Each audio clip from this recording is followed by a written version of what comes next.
Yes. And we had pH readings throughout Kahukai and Leilani of 7 all the way across, so neutrals all the way down. But we were getting pretty heavy rains all night last night. So if anything did get knocked out as far as SO2 to sulfuric acid, they are all at a neutral point. Yep, yep. So they're all inside of WinTAC. You can see the actual cross sections that we took those at.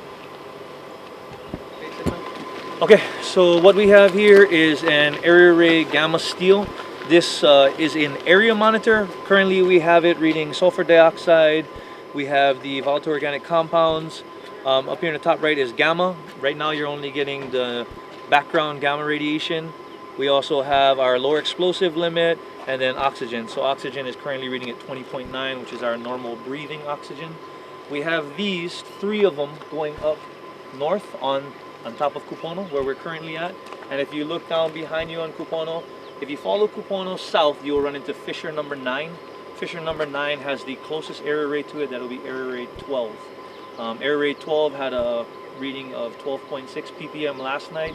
The individuals in our last vehicle there are currently adjudicating any alarm readings they have here, which basically means they take a handheld version of this and they verify that the readings on top of the actual main detector here is bona fide, and in fact we need to take seriously. So we'll then send the notification up through the incident command post and ensure that everybody's in the proper PPE and individuals in the area are notified. Luckily for us last night, it was primarily because the winds changed from its normal pattern to Kono winds, and it dropped the plume back over this way no more than about 15 minutes. So that's what this entire road is for. Where we're going to go from here is up to where we have some lava crossing the main streets of Luana and Makamai. So that's where we're headed to next. And oxygen lean, and then our volatile organic compounds that are going all the way down to parts per billion. What do the levels look like now? So currently, as you can see, because we have a closed flow at this time, it's all zeros. So we're not reading any sulfur dioxide, no chlorine. Lower explosive limit is 0, so our flammability range is 0. Oxygen is 20.9. So at this point, we're right here. This would be considered a perfect normal breathing environment. But as you get closer to some of the areas, these levels rise. Especially as we go to areas where you can actively see the SO2 coming out, like where we'll be headed to on Moku Street and Nohea. At that point, I will go in and monitor ahead of you guys, and you'll probably see me actually take my mask out and put it on as we approach, just because I want to keep us safe. Right now, generally, we have the winds blowing away from us, which is optimal, so we're upwind of it.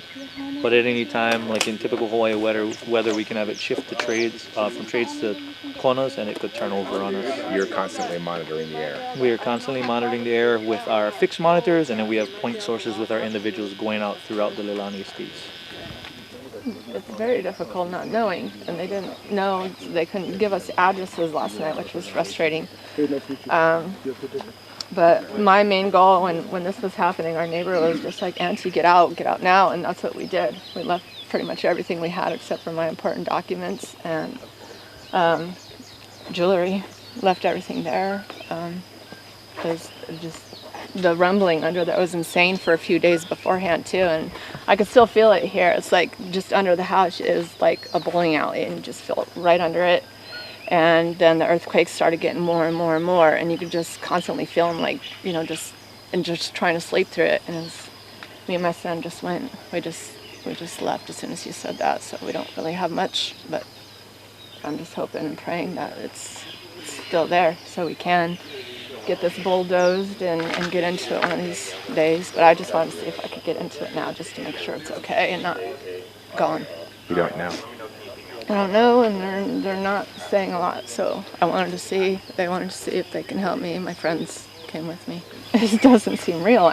We walk our dogs up and down the street every day, and just a week before this happened, we lost one of my huskies, so that was already a blow to us. And now this is just kind of knowing we've lost everything. My husband's out in Colorado helping my son with the business, so he's going to come home to one less dog and probably no home. You feel sick. You feel sick to your stomach.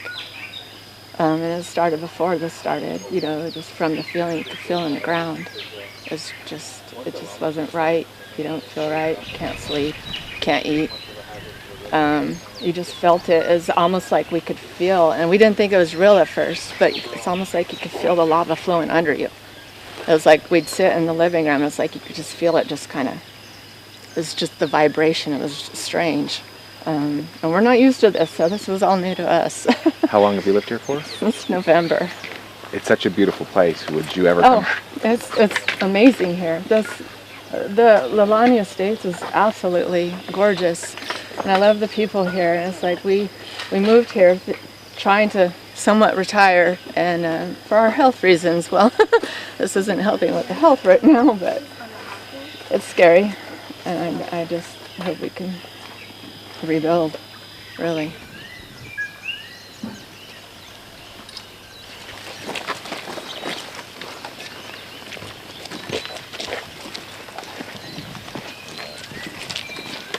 But as you can see, it's still smoking and hot down here. So just make sure we kind of stay in this area, and then we'll keep mindful of the actual hazards. The reading's much higher over here. No, the readings at this point is still 0 readings, all within the area I checked where we intend to occupy. Right there where you can see the smoke in the distance. When we get to some of the cracks that have already breached open and is gassing, that's where I expect us to get readings. For now, this is primary areas where you have one home that was wiped out as the lava flow pushed this way. And then you have another home that to this point has been, lucky, and it's still standing there. So just want to make sure for the safety of us and the crew that we don't have any areas that you guys are going to be entering that's of hazard. And like I said, this is the, I don't know if your thing will get it, this is the road that night.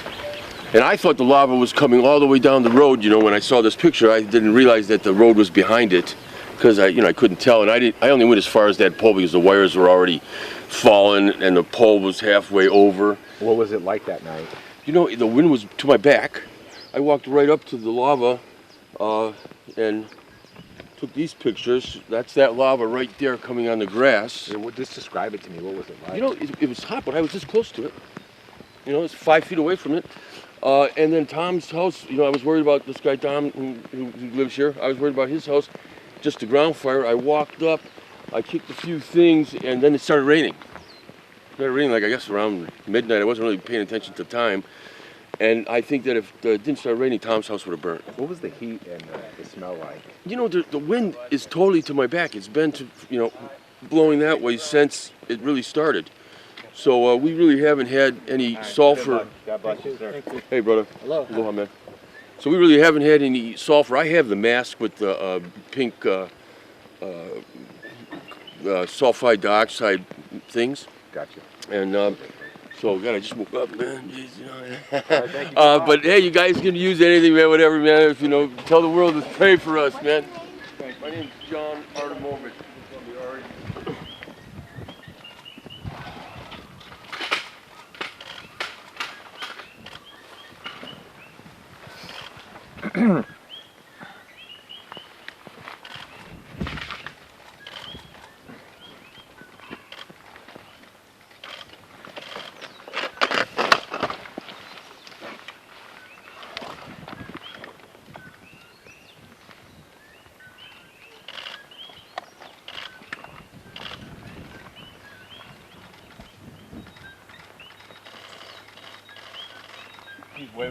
So you hear the beeping, that's his sensor going off. So he hit the limit on his sensor that we have it calibrated at.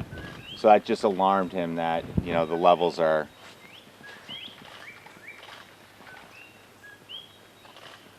So right now he's measuring the cracks that are in the street that are off gas and coming up.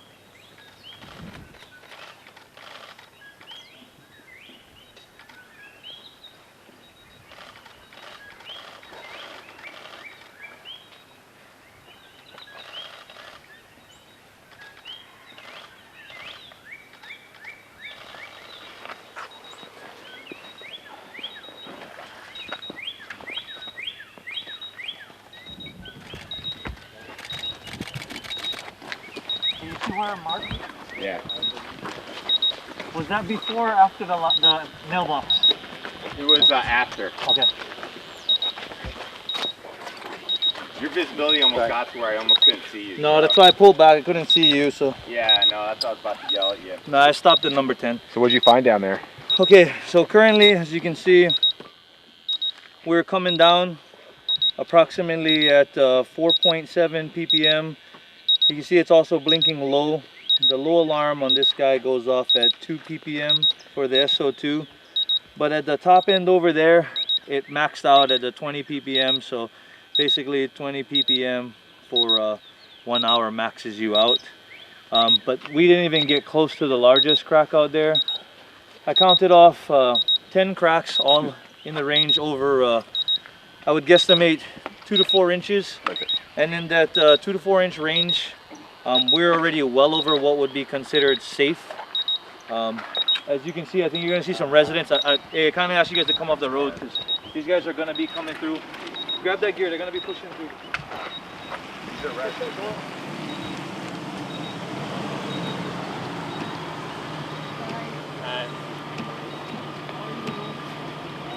What's it like over there? We've lived here about 15 years. Well, we've been fortunate enough to get into the house 4 times since we evacuated on Thursday. So we have most of the papers and the photos, and you know, the important things are out, plus the bird and the dog. But still there's still stuff hanging on the wall, and all the dishes and, you know, appliances, and I have 2 vehicles that are there yet that I you know, have working on, you know, an older Mercedes and a Porsche, I guess, you know, there were toys, you know, and whether the lava is going to touch the house and Madame Pele is going to do her thing, we'll have to wait and see. But the way it looks right now is, I thought I'd try at least one more time to get in to get some more of the, you know, the personal items out. Describe for me what happened when the fissures started opening up. Were you home at the time? And, Yes. And what was that like? Well, initially it was early on Thursday we heard, and they were recommending people on Lower Malama evacuate. So I helped a couple friends that live on Lower Malama and helped them load up their car, and then moved over to Hawaiian Beaches. That was early evening. By the time I got back, taking them over there, it was about 6:30.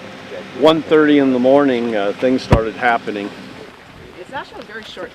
Just go right through it and you're out of it. But once you get around the corner, it gets really, really heavy. And the winds are blowing that way, so it's kind of really thick around my house area, which is why 15 minutes tops and then get out. Was that mask white when you first? Oh no, this is a charcoal filter. Okay. Everybody keeps asking me that. Yeah, and then I have another one at the house that I just leave there when I'm there. That has more of the filter thing. So what was the air quality like after over there? It's really bad, really, really bad. Like choking on rotten eggs fumes. It's really thick.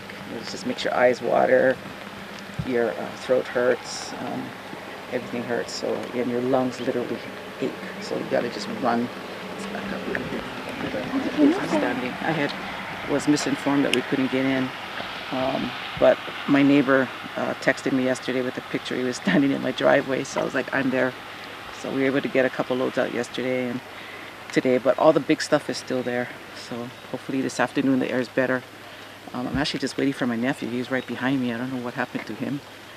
So. How bad is it back there? Some of the lava and the homes that are destroyed? Well, I feel sorry for my neighbors up the road there. It's bad. It's really bad. So, I don't know. I can only hope they have insurance. We'll see. But I do. I really just want to move on with my life right now and start over. Would you ever come back? I love this area. I love Puna. But right now, after 2 evacuations from lava, hurricane, what else? Oh, a big fire. I think I'll move to Hilo side if I can. Thank you. Yeah. Thanks, man. Glad You're welcome.